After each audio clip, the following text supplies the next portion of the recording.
Good morning, good afternoon, and good evening. Thanks for connecting to this webinar. You are all very welcome. This is a webinar on the multilateral banking role for their development in the Global South. I am Patricia Miranda. I am a head of the Latin American Network for Economic and Social Justice. This webinar is organized together with the South African Income for Economic Justice and Justice from Brazil. We have a translation available in Spanish, Portuguese, and English. Please choose the language of your preference in the bottom of your screen. Without further ado, we're going to start now this webinar that we feel will address a topic that we feel is present in all global agendas. Multilateral banking plays a critical role in global economy because it provides financing and technical assistance for development projects in low and medium income countries, principally. In addition, because of their closeness, proximity of regional multilateral banks and their proximity to our other countries, they can also play a role in this crisis context for financing the 2030 agenda and the climate agenda. The situation of each of these development multilateral banks across the world fluctuates. It's all different, and depending on each of these institutions' governance, their priorities and policies, they also may exert an influence in our country's policies, from fostering the sustainable development that we so very much wish for, all the way through facilitating foreign investment and in extractive industries and elsewhere. The G20 has designed a roadmap for multilateral development banks, and in this crisis backdrop context, it is impossible to open a debate about the challenges faced by these banks that are very important, and to look at the balance between the private and public sectors and their governance in some particular cases, and how we can reach out. They can reach out to the population and provide more just financing, which the developing countries urgently require. Latindadd has organized a number of webinars to address issues that relate to the G20 process that is chaired by Brazil this year. On the last webinar in this cycle that has been ongoing for the entire year to address a number of critical issues, and where a G20 also plays a critical role. And I'm going to now introduce the members of our panel. We have Karin Costa Vasquez.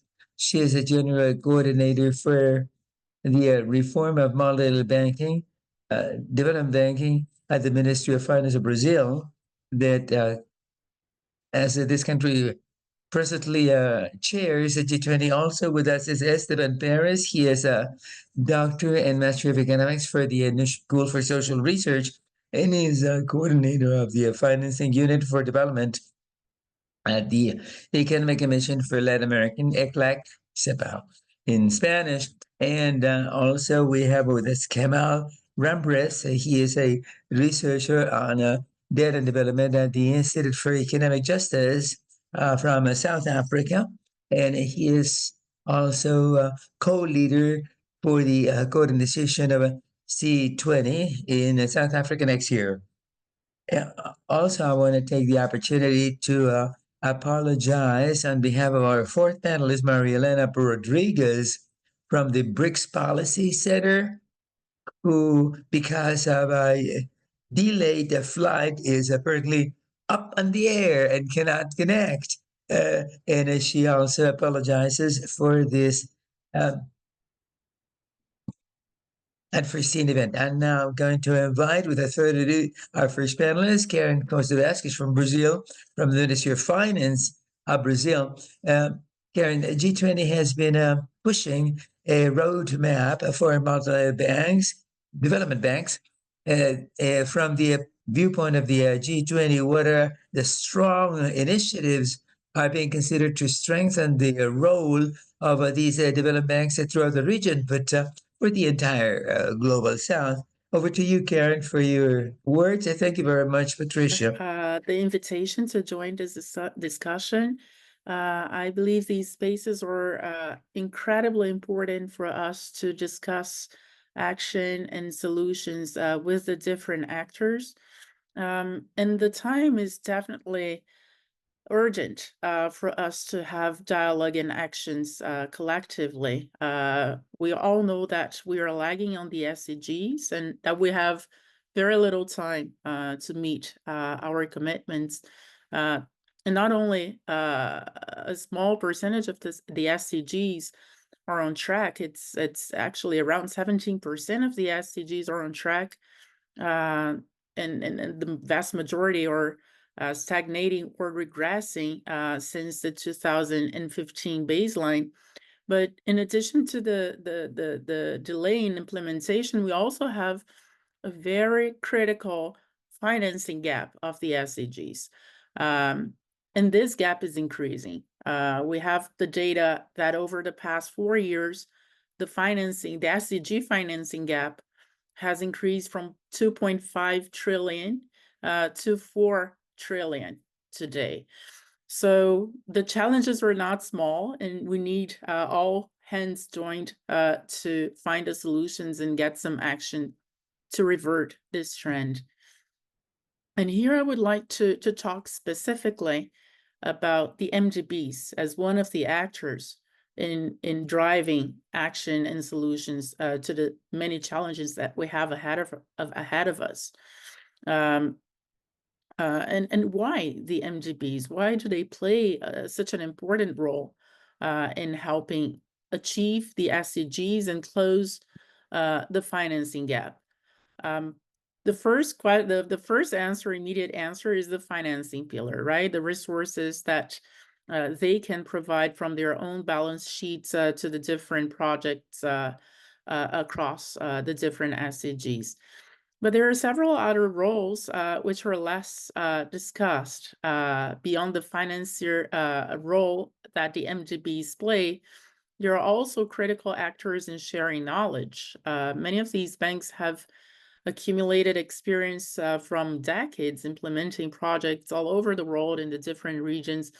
And much of this knowledge is also extremely important for us to understand what kinds of policies and interventions have had a greater impact and can be adapted and taken to other contexts where facing similar challenges, right? They also have the capacity of mobilizing additional resources with private actors. So leveraging the current resources available in the balance sheets in cooperation with private actors is another important element of why MDBs are such important actors in this effort. Mobilizing actors for dialogue, for coordinated action, and reaching the most vulnerable, the poorest in the world with the finance, the knowledge, and the dialogue functions they have. So the MDBs, while they're not the solution to the problem, they are part of the solution. It's a combined effort by several different actors. Certainly the MDBs, they play a very important role in helping countries advance towards their SDGs and closing the finance gap. And knowing this, the G20, the Brazilian G20 presidency is committed to strengthening this role that the MDBs have in addressing this the development challenges that we are facing today. And not only strengthening the MDBs, but the role they play in the broader international financial architecture. And we know that international financial architecture is one of the 3 priorities that the Brazilian G20 presidency set this year, along with sustainable development and fighting poverty and inequality. And international financial architecture is also at the center stage of the discussions that we are having this week here in New York. I'm speaking from New York as we are concluding the week of the General Assembly discussions and also discussions around the Pact of the Future. And just yesterday, the G20 met for the first time at the General Assembly. The foreign ministers meeting of the G20 took place at the General Assembly precisely to have a broad discussion, not only with G20 members, but also other UN members on how to take these reforms forward. So knowing that international financial architecture reform and strengthening MGBs as a piece of this equation is also critical. We have focused to deliver on this broader goal. The G20 presidency has put a lot of effort this year to draft a G20 roadmap for better, bigger, and more effective MGBs. So in strengthening the role that the MGBs individually and collectively play within the broader financial architecture is one of the ways we see for helping countries reduce the SDG gap and the financing gap. So what is the G20 roadmap for better, bigger, and more effective MGBs? So the document, as I mentioned, has been developed in a very collaborative and inclusive manner throughout this year, and building on the work that has been done by previous G20 presidencies, by the Italian G20 presidency, the Indonesian, the Indian last year, but also consultations with G20 members, with the MGBs themselves and the civil society, the think tanks and the broader civil society. And this document contains a set of recommendations and actions that the G20 members, along with the MGBs, the Multilateral Development Banks, they commit to implementing over the course of the next years with the time frame of the 2030 as a deadline for concluding this set of reforms, and how the banks and these recommendations and actions can contribute to the 2030 development agenda with three goals. The first one is improving access to MGB financing. The second goal is to increase lending capacity. And the third goal is to expand MGB's development impact. And this set of actions and recommendations around these three goals, we hope that they provide a solid foundation on how the MGBs can assist countries in achieving their SDGs. So I'm going to quickly give a few examples of actions and recommendations that fit into each of these three goals and the broader pillars that better, bigger, and more effective, right? So better, under the better pillar, and better pillar again, improving access to MGB financing. We were talking about recommendations around how MGBs can work closer together in country-led, country-owned platforms. We are also discussing ways to improve their coordination to expand project pipelines. We are also talking about different ways for MGBs to harmonize standards on social, environmental, and governance standards, ESG standards. On the bigger side, when we are talking about increasing lending capacity of the MGBs, we are talking about ambitious reforms to take forward the capital adequacy framework recommendations that have been put forward by the Italian and Indonesian presidency, and also the Indian presidency.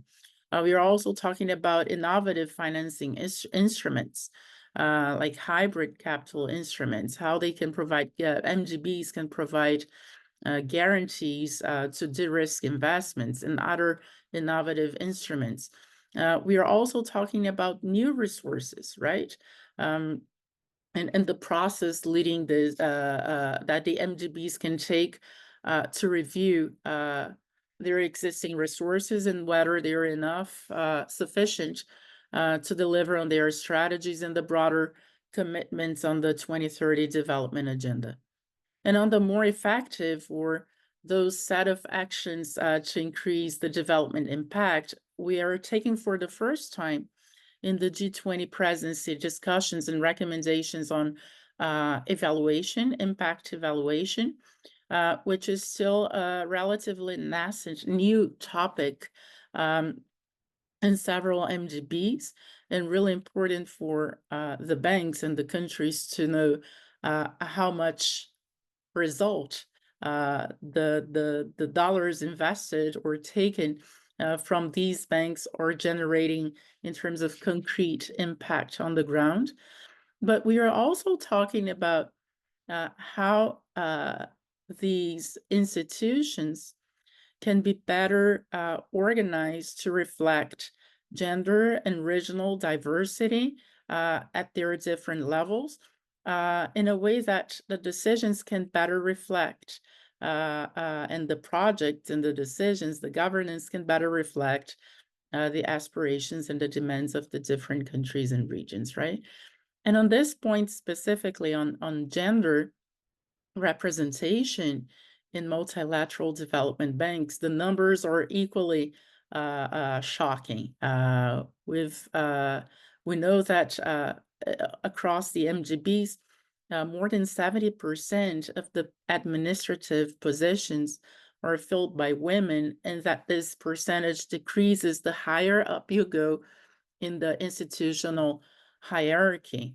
In this specific case of the World Bank, over the past 2 years, the percentage of women in high positions fell from 40 to 20%. So the recommendations under the more effective pillar are also looking into this issue, how we can increase regional but also gender women representation across the different levels of the organization, but also how we can take a more gender perspective into projects and operations of these banks. So I gave a little bit of an overview of what what is the roadmap and what we are proposing in the roadmap. We are about to conclude the process of approval of the roadmap. So we have already shared earlier this week a final draft with members. The document is currently under a silence period until the end of the month, and we are expecting to have it approved by the fourth finance ministers, the central bank governors meeting in late October, and then endorsed by the G20 leaders in November at the Rio Summit. A second point, so I gave an overview of the roadmap. A second point, if I may, Patricia, if I still have a little bit of time, that I would like to make is how the roadmap and more broadly the discussions that we are seeing on IFA reform within the G20 as one of the key priorities for the Brazilian presidency, and in discussions more broadly that we are seeing, how it connects, including at the UN, connects with other processes, other fora that are also discussing international financial reform, MDB strengthening. Just this week, the UN members approved the Pact of the Future, which includes calls for UN member states to reform the international financial architecture. We had the call to action approved yesterday by the G20 members during the Ministers of Foreign Affairs, G20 Ministers of Foreign Affairs meeting, which contains also several different calls for G20 members to reform the UN Security Council, ECLAC, the UN institutions, right? But but also the WTO and the Bretton Woods institutions and the MGBs. So these discussions on MGB reforms and broader IFA reforms, they're very prominent across different policy spaces, across different processes.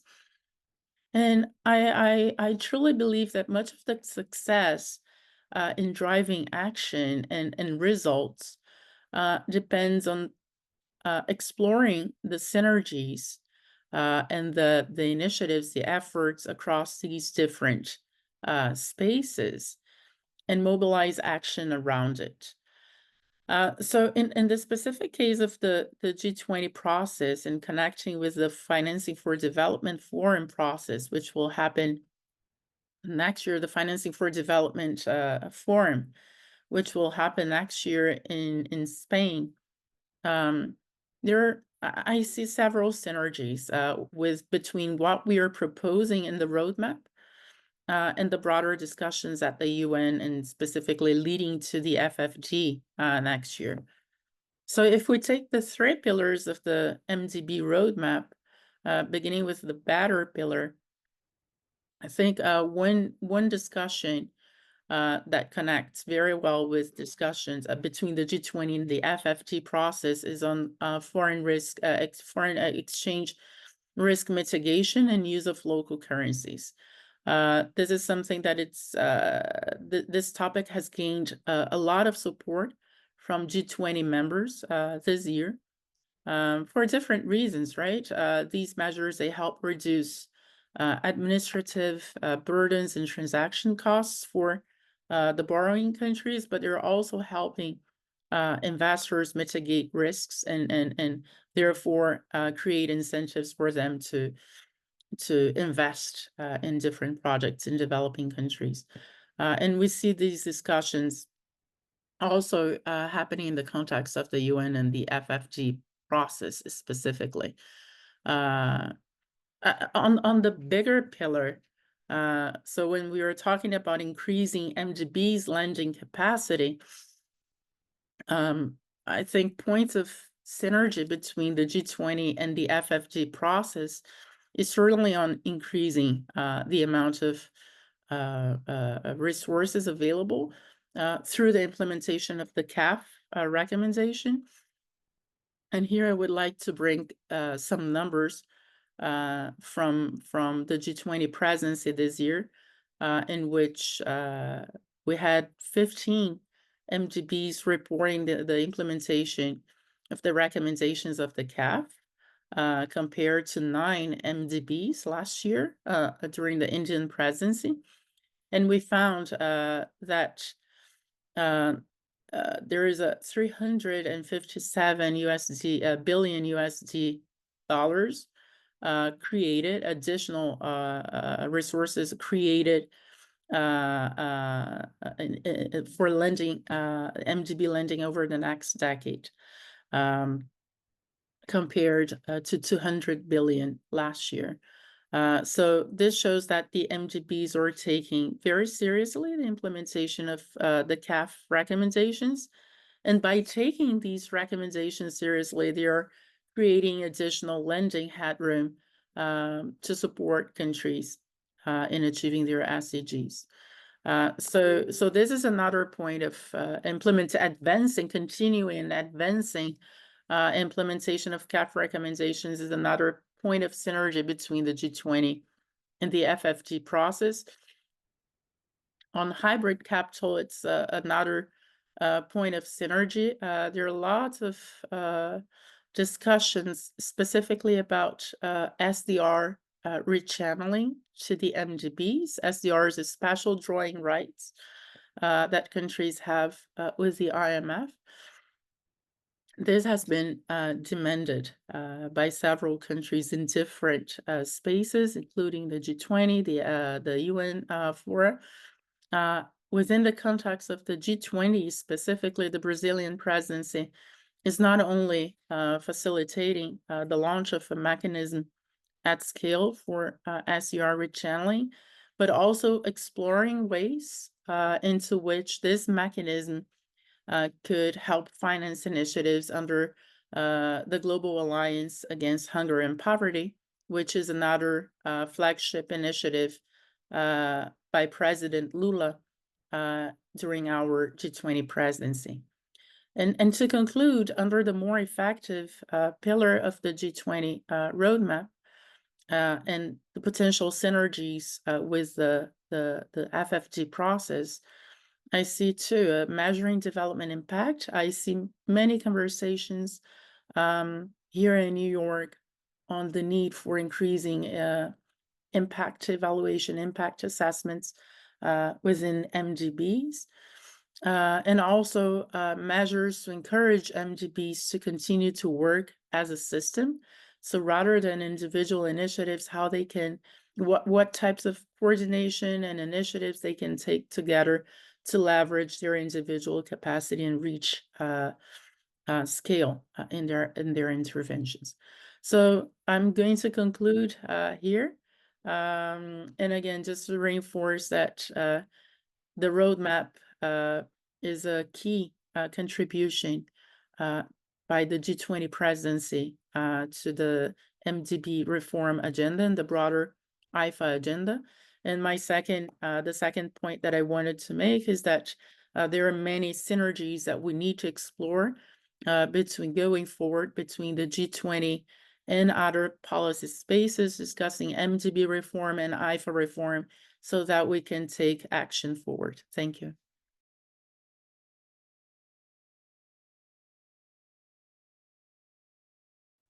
Thanks very much, Karin, about the clear explanation about the roadmap for the G20 and multilateral development banks, and also because you mentioned these critical synergies with a number of ongoing processes, including the Pact for the Future, financing for the future.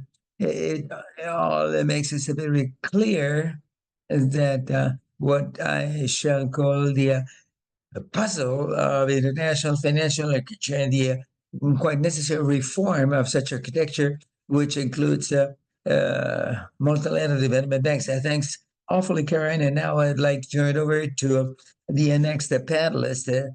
This is Esteban Perez, who is a Latindadd ally. Thank you very much, Esteban, for joining us. This year in Latin America, we still face a financing gap. So what are the perspectives, what's the outlook and the challenges that you identify in the role that may be ahead for this kind of financing in low and medium income countries in Latin America and the Caribbean? What do you think may be the role at this time in context of a multilateral development banking throughout the region to bridge these development banks? Thanks very much, Patricia, for the invitation, and thanks for letting me share with you my presentation right now.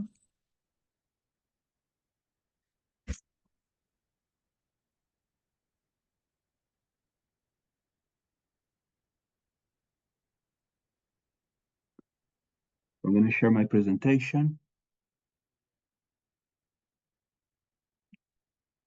Okay, I'm going to be talking about the perspectives on the role of multilateral development banks in closing financing gaps. And let me start with some ECLAC estimates on meeting the climate action commitments and what will be the investment requirements per different sectors as a percentage of GDP. And the estimation is that the region will need an annual investment of between 3.7% and 4.9% of its regional GDP, that is between 215 and 284 billion billion per year, until 2030. And you can see here,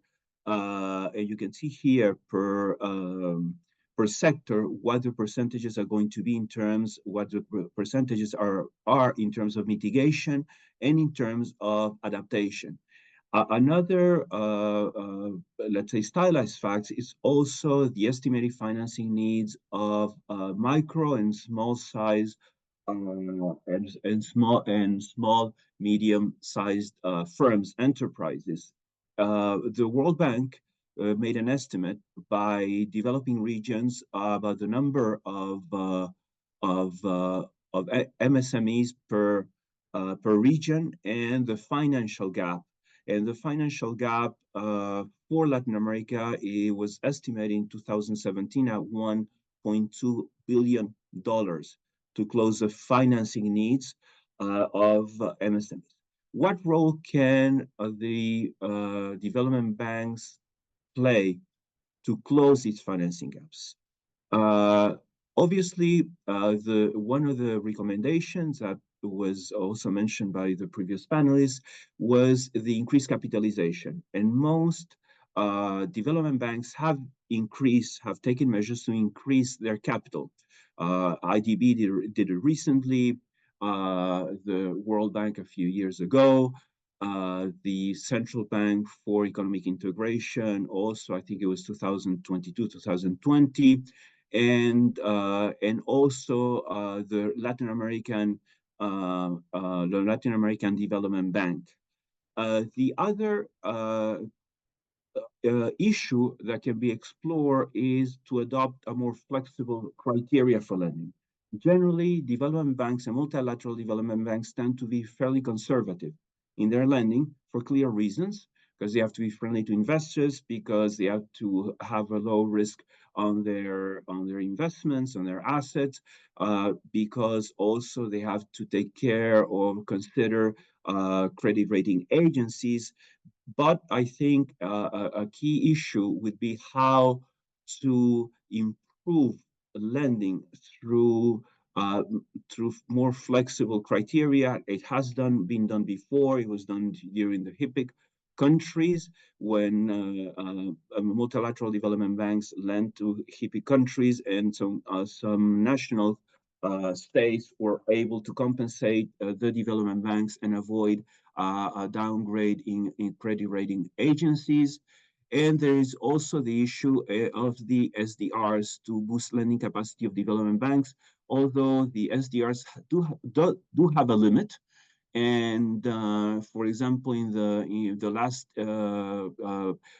issuance of SDRs that was done by the IMF in August 2021, the region received $50 billion, and that's maybe not exactly enough to fill the gaps, the development gaps, the SDG gaps, as I explained before. The most of the discussion on financing for development at the international level has focused on multilateral development banks, also on regional development banks, but much less on national development banks. And I think national development banks have to be included into the discussion of the international financial architecture because they have technical and institutional limitations. They don't have the same lending capacity. In terms of climate change, for example, they have limited access to low-cost sources of finance and insufficient long-term capital, and they have lack of experience and technical capacity, and lack of institutional coordination, evaluation of risk, and so on. National development banks are important, especially in Latin America and the Caribbean. There are about 107 financing institutions for development in the region. There is little communication among them, and there is some, but not enough cooperation between national development banks, regional development banks, and multilateral development banks. And I think that has to be reinforced. It has to be encouraged. And I think a cooperation between multilateral development banks, regional development banks, and national development banks would allow national development banks to overcome many other limitations and work in a more coherent way with development, with regional and multilateral development banks. One thing that's important to take into account in Latin America is that regional development banks have actually taken over in terms of lending relative to the IDB or the World Bank. As you can see in this graph that shows the evolution of financing granted to Latin America by the sub-regional development banks, which are the Central American Integration Bank, Economic Integration Bank, and the Latin American Development Bank, CAF. And most of this increase that has occurred, started to occur in 2005, but really took off following the global financial crisis, is spearheaded by CAF. And so regional development banks play really a leading role in lending. And so when we talk about the reform to multilateral development banks, at least in the region, it's important to also give importance at the same level, or put on the same level, the reform perhaps of sub-regional development banks, or how can we enhance even more their lending capacity. I just want to finish by talking about the mandate of development banks. The mandate of development banks is dictated in general by market imperfections. And this by market failures, to be more precise. And this is important because when we conceive the role of development banks only in terms of market failures, I think we're limiting their capacity to contribute to economic and social development. The two major market failures that articulate the mandate of development banks is basically financial market distortions, and within financial market distortions, information asymmetry. And the second one is positive externalities to certain investors that are socially profitable, but may not be profitable from the view of the private sector. And I think these two market failures are the ones that have guided the mandate and the focus of development banks, both sub-regional development banks and national development banks. As we can see, for example, in terms of the loans approved by CAF, by economic sector, you will see, and this is for 2007, 2022, this is taken from the annual reports of CAF. And you can see, obviously, that the focus is on infrastructure, basically transportation, warehousing, trade, health and social services, also infrastructure, energy, and much less other types of intervention. And this is obviously because of the idea that developing countries lack capital, and also because, as I was mentioning before, some profits in the social area and some profits in infrastructure may not be profitable from the point of view of the investor. So here's the development bank. I think if we try to conceive the mandate of development banks in different terms and more development oriented than guided only by market failures, we could improve their efficiency in lending. And the same occurs with development banks at the national level. This is a table that classifies national development banks, the 100, about a little less than 100 financing institutions in Latin America by mandate, whether the mandate says that they are supposed to lend to agriculture, exports are more flexible, housing, infrastructure, local government, SMEs, and so on. The fact is that in general, the bulk of national development banks have oriented their activities to SMEs. And what was the mandate of, let's say, national development banks, let's say the big development banks of Latin America, I'm thinking, for example, of NAFINSA in Mexico, that was more oriented towards certain development projects, have now limited their activities to SMEs.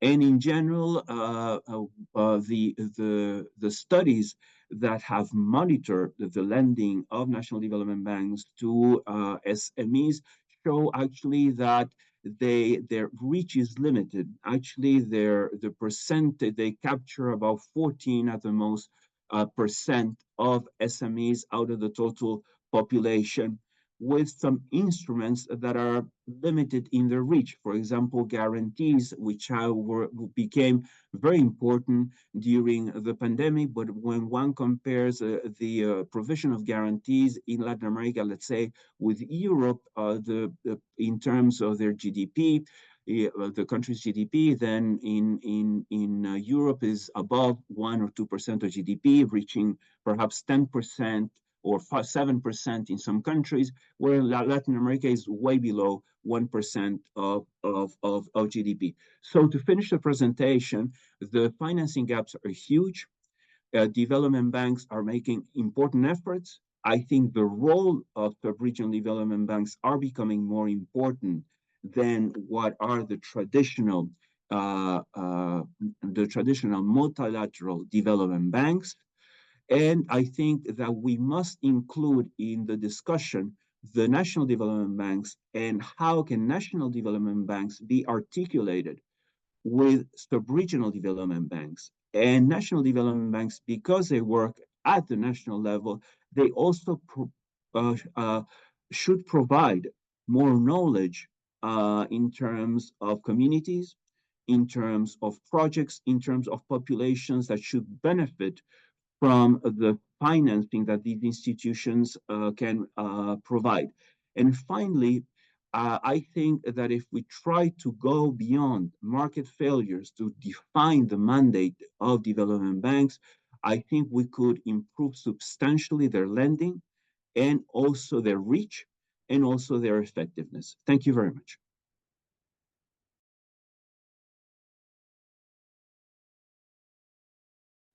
Thanks awfully, Esteban, because your presentation has added elements to our debate, and thanks very much for putting in the table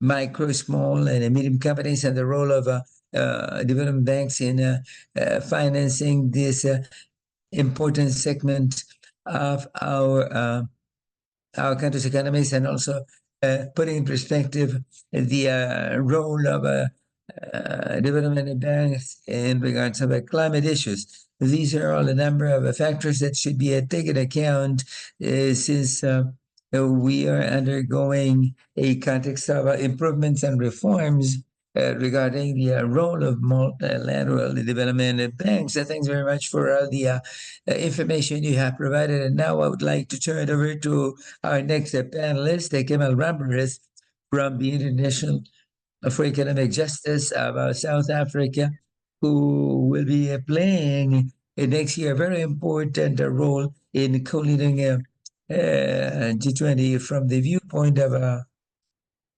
civil society, the organization that you work with Civil 20. We wonder, what do you think is your perspective in the evolving role of multilateral development and banks, and what is the influence in the national and regional context, but mostly in the multinational, multilateral, international, global environment? Thanks very much for your presentation. Over to you. Thank you so much, Patricia. It's a pleasure to be here, and thank you to all of the other panelists.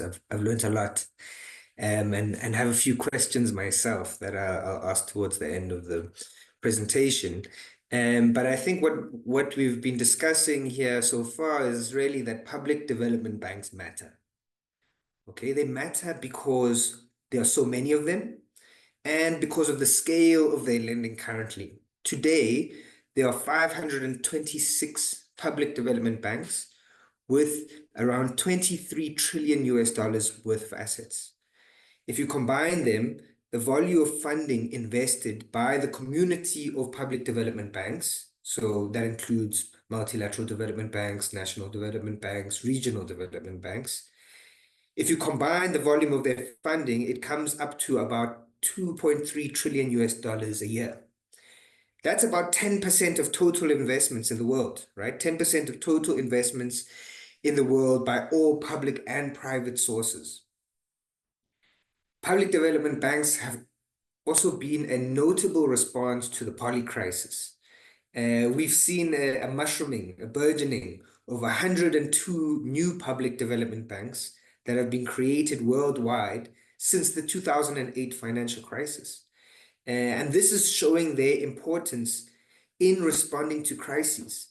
And as the world as we get ourselves into a deeper and deeper mess around climate, around pandemics, and a range of other, global health and environmental crises, the role of public development banks, financial institutions that invest in the interest of the public good will increase. Now, what makes public development banks unique? Well, they have public ownership or control, an independent legal status, and usually with financial autonomy, and important functions with public development-orientated mandates that include things like, as was mentioned, market making, but also other things that don't usually reap huge profits in the initial investments, which includes things like research and development financing, long-term infrastructure investments, and counter-cyclical lending.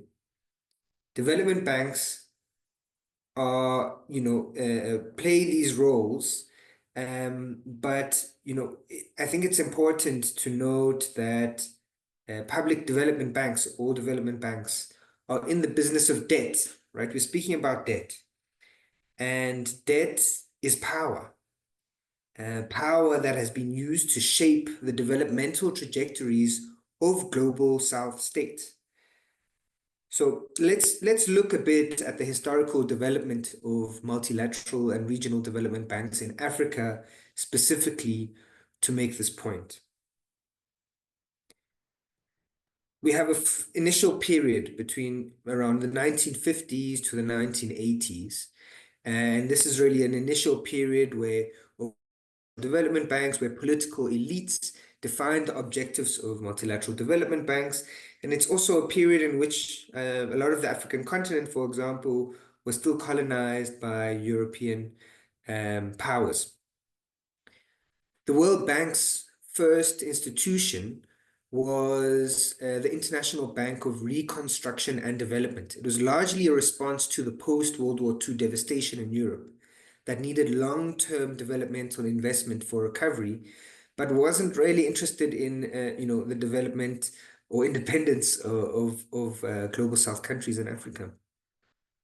So this is the first period of the Bretton Woods institutions and how they developed, which includes the World Bank, the International Financial Corporation, and later others like the International Investment Bank.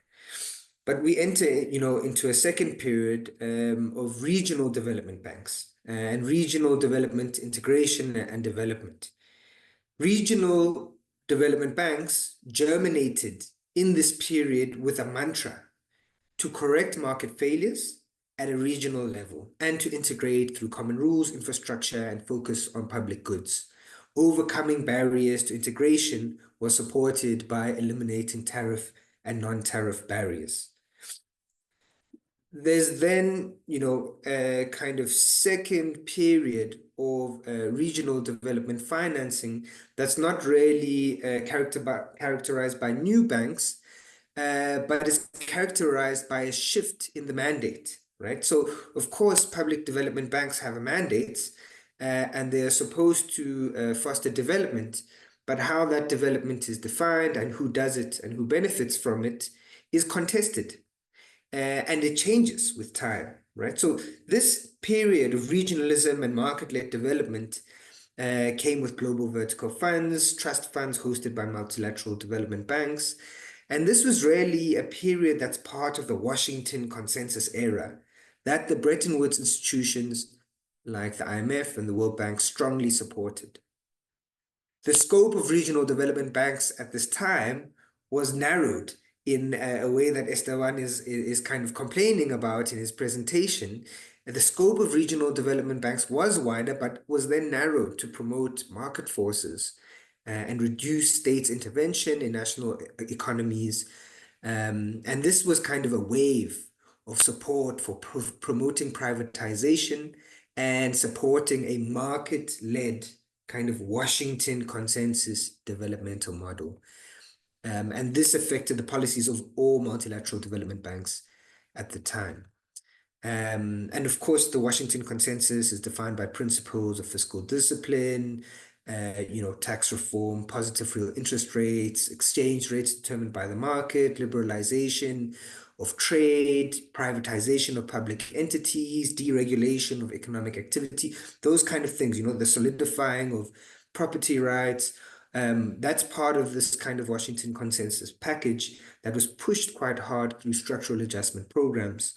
And often multilateral development banks like the World Bank had policy conditionality that they attached to all of their debt, right? All of their programmatic lending. We now enter, in the last decade or so, into a third period of regional and multilateral development banks. And this is kind of, you can characterize it from 2010 onwards, and it's seen the emerging prominence of Southern-led development banks that are both regional and interregional. So these are new players on the block, like, your New Development Bank or your BRICS Bank and the Asian Infrastructure Investment Bank and a myriad of other regional banks. My country, for example, South Africa, is a founding member of both the New Development Bank and the Asian Infrastructure Investment Bank. And these banks are both geopolitically ambitious. They have interregional programs, and there has been a kind of geographic expansion of member states with greater multipolarity and strategic market interventionism that uses market shaping instruments. There's no scam, there's no shyness around using industrial policy. And for example, all of the New Development Bank's lending to South Africa was directly to state-owned enterprises. So this is a kind of a shift in an emergence of new banks and a shift in the modus operandi of these banks and the instruments that they use and the state entities that they use. While you'd find a kind of narrative coming from the World Bank and the G20 that speaks about de-risking or guaranteeing the assets of private investment, as opposed to these banks that are investing directly in state-owned enterprises.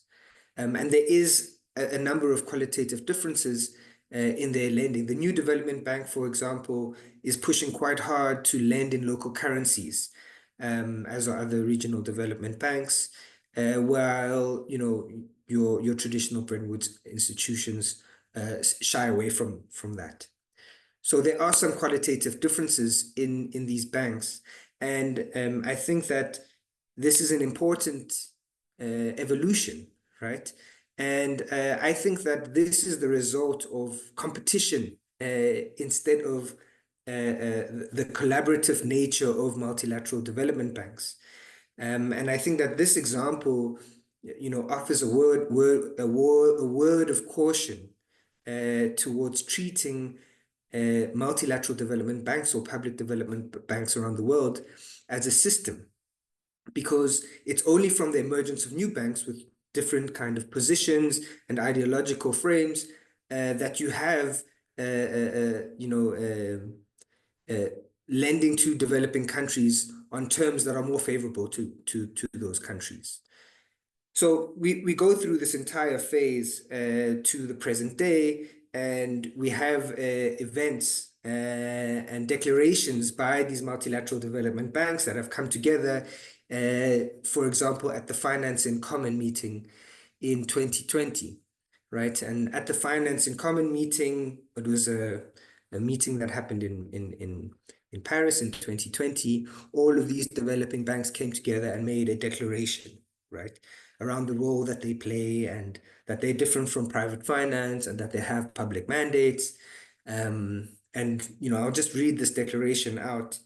It's quite interesting to hear that they're saying, as such, we have a unique role to play in financing systems. With our public mandates and roots in our respective economic and social fabrics, we build bridges between governments and private sector, between domestic and international agendas, between global liquidity and microeconomic solutions, and between short-term and longer-term priorities. We can significantly contribute to reorientating global finance towards climate and SDGs. And here, you know, in this quote, you see a clear shift in the mandate to focus on climate and SDGs as the basis of a mandate, which you don't see coming from private finance.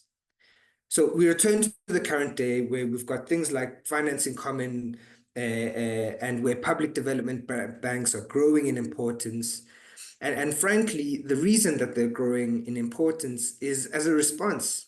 It's a response to an extractive, profit-driven global order that is undermining the very existence of people and planet. And the impulse for public finance is good. It's the correct response.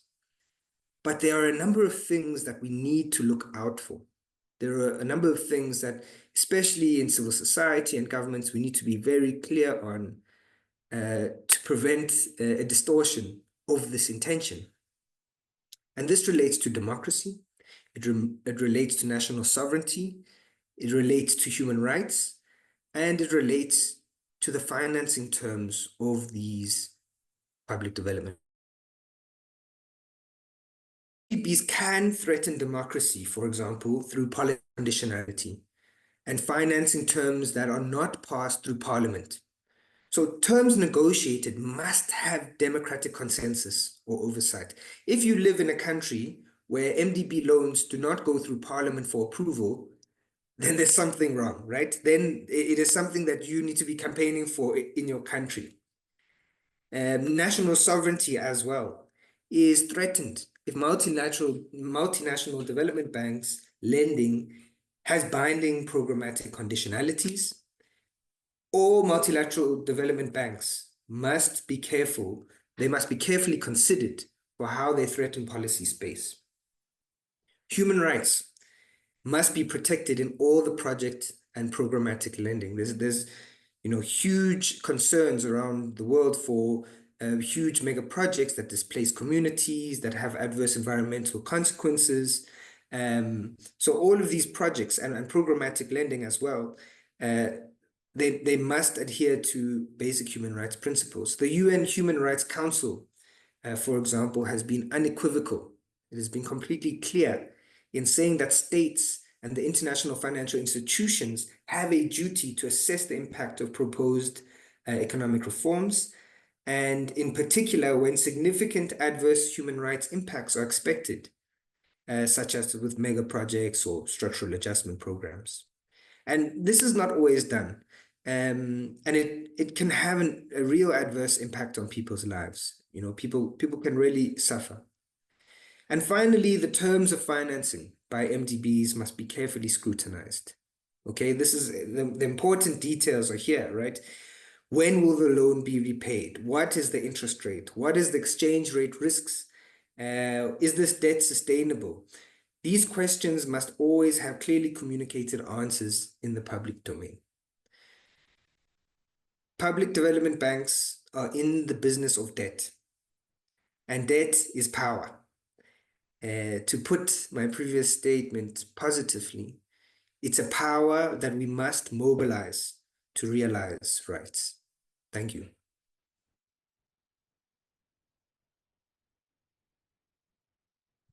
Thanks awfully, Kamal, for sharing with us this narrative about the evolution of multilateral development banks and this important relationship with the evolution of debt and the current view as to the origin of development banks. So what are the changes that we are undergoing, and what are the challenges that we can see from the standpoint of a civil society? You're all kindly invited to write your questions in the chat box. We're going to have a Q&A round to finish this webinar in time do the best of the participation of our three panelists. So the Q&A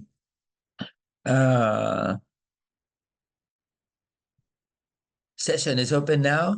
From our chat box, I'm going to read each one. Sandra is asking Karin if in the framework of improving the use of local currencies, how to do to reduce on mitigate the role of the United States in the use of SWIFT codes. That's one of the questions for Karin. And in my role as a moderator, I would also like to pose a couple of questions to our panel. But I'm going to give the word to the panelists in the same order of their interventions. In addition to the prior questions to Karin, Kamal talked about de-risking, and in the last decade, much important has given to the role of a private sector with the from billions to trillions a message from as financing from the private sector, but this hasn't happened. It didn't take place. So how does the G20 look at this strategy of continuing with a de-risking strategy by multilateral development banks to leverage more private sector resources? Do you see challenges? Do you see risks from the G20 standpoint? And also, I would like to ask Esteban, what do you think about balancing financing? About this, very important. I think that's providing financings to SMEs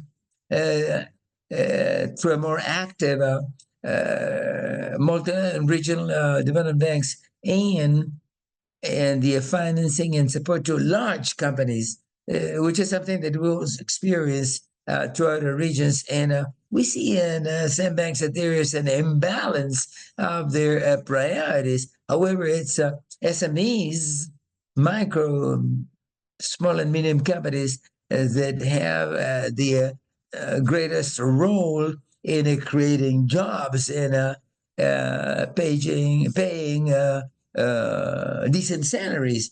How do you see the multilateral development banks role there? And I want to ask Kamal, and this is something that we have been discussing at various things in the Civil 20. Civil 20 is a space where Kamal has been involved. We talk about bigger, better, and more effective, and in both in the spaces, something else has been added: bigger, better, and more effective, but for all.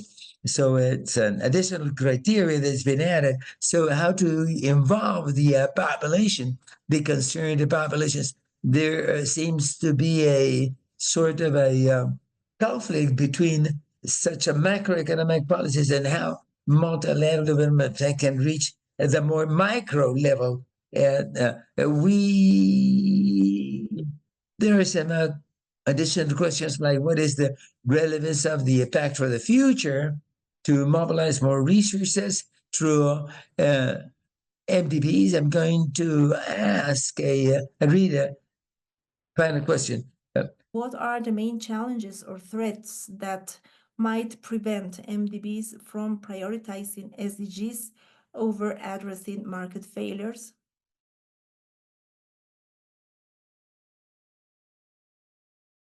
To turn it over to our members of the panel in the same order of the interventions, Karin, Esteban, and Kamal. Beg you are concise in your responses. So to begin with, over to you, Karin, for your response.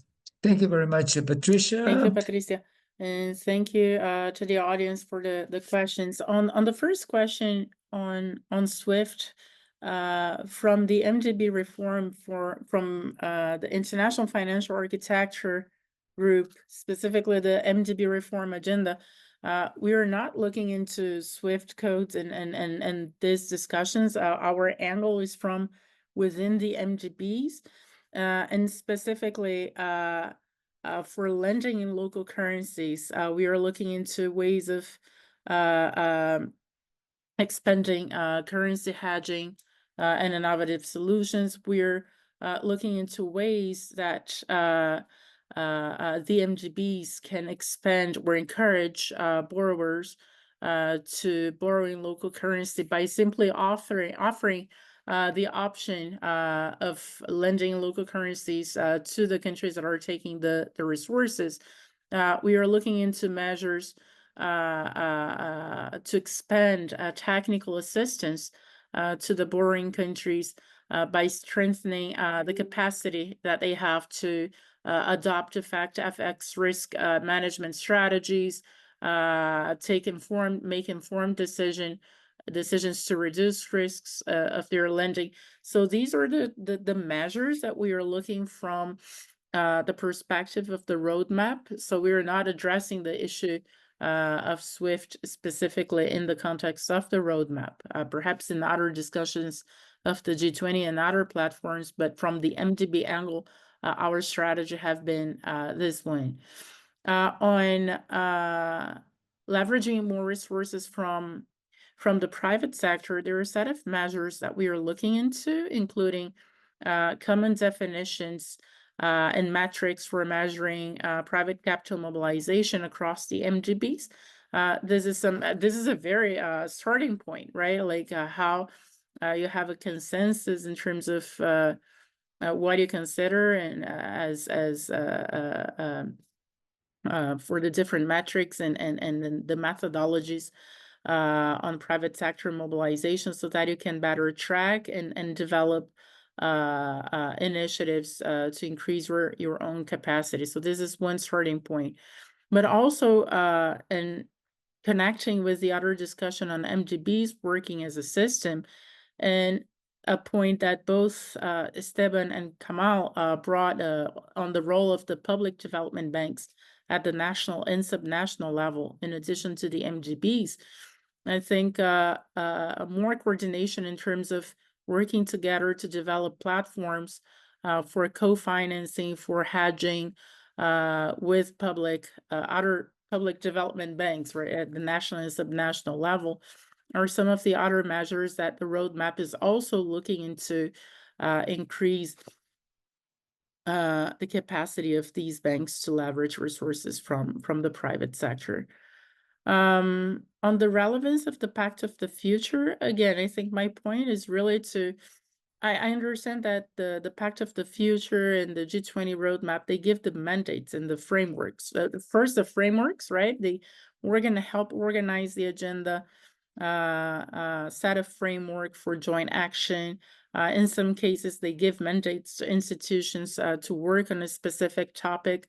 So I think these are the relevance of these are some of the relevances of the Pact of the Future and mobilizing actors to concrete initiatives, right? But the next step is probably as or most important than this, right? With the different frameworks in place, what are the common points across them, and how we can leverage existing and new initiatives to take these synergies forward into action. I think I addressed the questions that I had, Patricia. Yes, Karin, thanks awfully. And by way of a compliment, there's a question: in case of a local currency depreciation, who would have to pay for this depreciation? Basically, has to do with local currency loans, if I understand correctly. I understand this is precisely why the discussion on lending in local currencies and hedging platforms were so important, right? It's precisely to mitigate these risks that lending in hard currencies usually have, and especially in long-term maturity projects for developing countries. And we have seen the challenges of foreign exchange currency volatility in our own region in Latin America in the 80s, right? And the challenges that it has brought to our economy. So this is precisely why so these measures are so critical in the context of the MDB reform agenda. Thanks, Karin, for those additional comments. And now over to Esteban, please.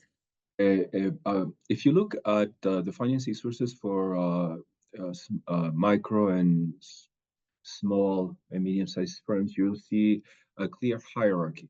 In Latin America, most of the fundings, it comes from retained earnings. Second, it comes from some lenders, then non-official or non-banking lenders. Then you have the banking system, and then you have the stock market, and then finally international capital market. The larger firms, they finance themselves through the international capital market. In general, small and medium-sized firms, they use retained earnings. Generally, when you look at why they do not want to access commercial banking, most of them, or a large percentage of them, would say they do not need a credit. They do not need the financial system, and that's something that shows up over and over again in surveys. That's where development banks can play a role. Now, the problem with development banks when it comes to financial inclusion, they identify in general, and in the literature, it's the same in the literature, financial access with financial inclusion. In ECLAC, we have defined financial inclusion as a policy for productive development, not only as a policy of increasing financial access. And in order to have a policy for productive development, financial policy, you must look not only at the supply side, like most financial inclusion policies do, but you have to look also at the demand side. And that, for me, is the only way you're going to increase the reach and the effectiveness of the national development banks in promoting financial inclusion. With respect to MDBs and with respect to market failures and with other respect, I insist that collaboration between the different types of development banks is crucial. There's little dialogue, and part of the collaboration has to be a cooperation and exchange of information on best practices, which actually does not exist. At ECLAC, IDB and ALIDE established a community of practice for national development banks, and the idea of that community practice, which started to work in 2023, is to make presentations, obviously bring experts on development banks, but also allowing national development banks to talk to each other with respect to instruments, objectives, and modus operandi of their businesses. And I think that's key to increase awareness of best practices and to improve their efficiency, and also to improve their effectiveness in lending. Thank you. Thanks, Esteban, for your comments. And now finally over to Kamal for his comments. Thank you.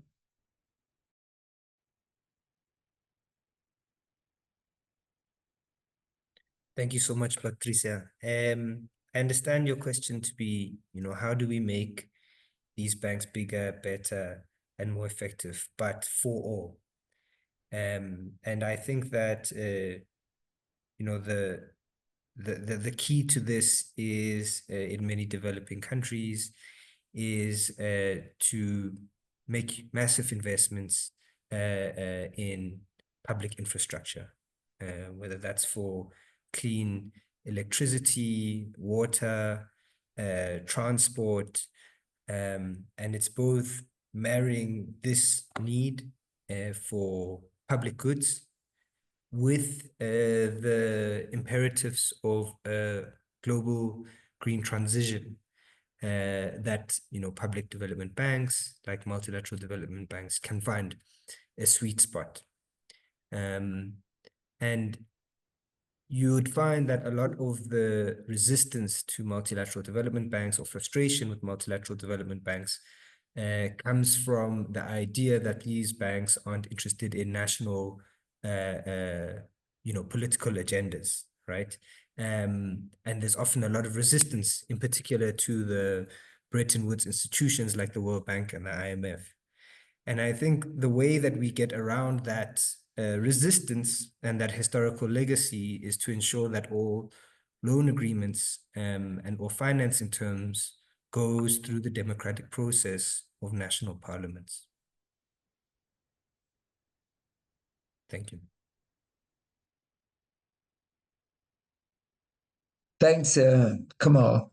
And thank you for mentioning these players that had not been mentioned previously. That's national parliaments that have an important role in oversight.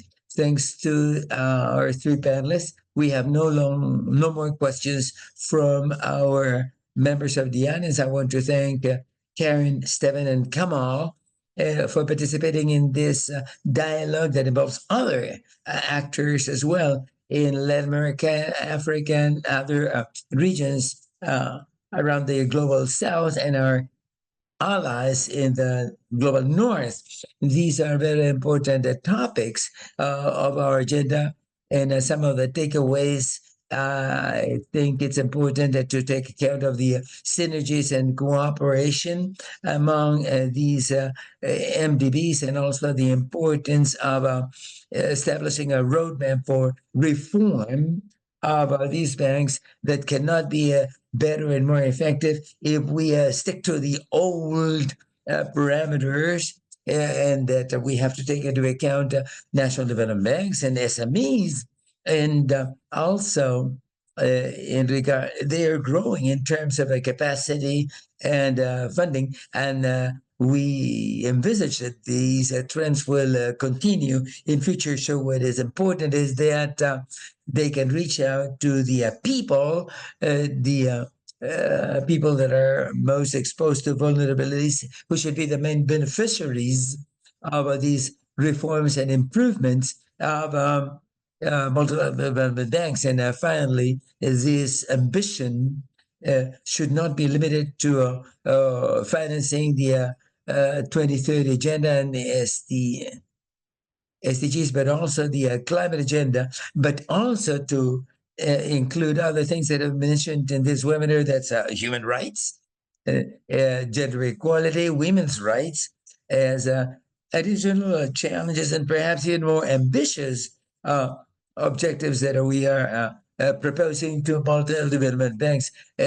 Finally, as several of you have mentioned, is the development of financing, where the debate over the role of MDBs will be at center stage of the agenda. And Latindadd, our allies, invite you to engage in further debate about this process. Once again, thanks very much to our panelists. Karin, we expect that you will share Esteban's and Kamal's ideas to the G20 as part of a constructive debate that we're going to contribute to. Thanks very much to the organizers of this webinar and the interpreters. In addition to Latindadd, and thanks to Policy Center, the Institute for Economic Justice, and Justas from Brazil. Have a great day. Thanks very much.